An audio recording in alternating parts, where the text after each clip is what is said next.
was the name of it now?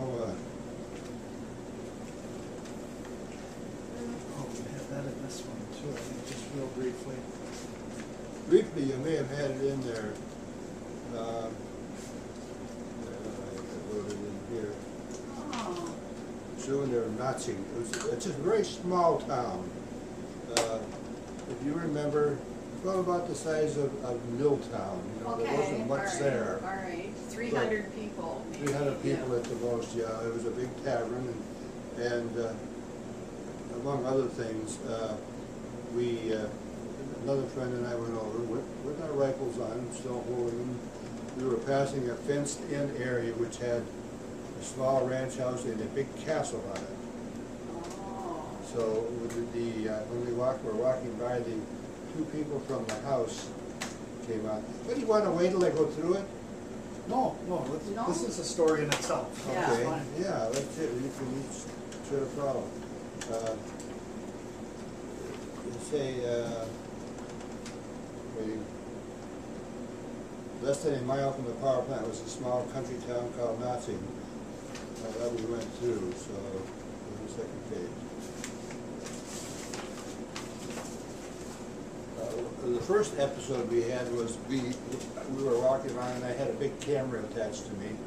We were walking by a house that was full of displaced Polish people who were waiting to be deported back to their country because they had been forced labor during the war. oh, And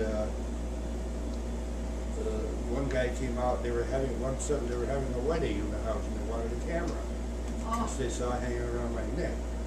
It was kind of a funny thing because the film for the camera, I had cut myself from Air Force, rolls of Air Force film that they had. There's no way I was getting yeah. film. And I had cut it and put it in there, and I had no idea if it was going to come out or not. You know. So I gave them the camera, and I let them take the whole roll.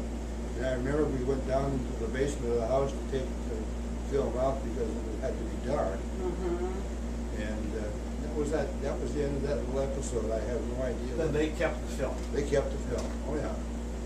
They were very, very grateful. You have no idea whether it turned out. I have no idea whether it turned out or not. Then our next trip through the town, we were walking by this fenced-in area, and a young couple came out of the house to talk to us. They spoke perfectly English.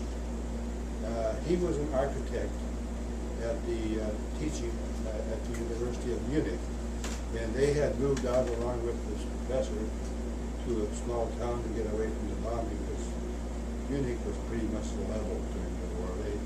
The British, especially, and the Americans, were lethal as far as they got back at Germany and indiscriminately bombed everything. So all the big downtown areas of these cities were pretty much destroyed.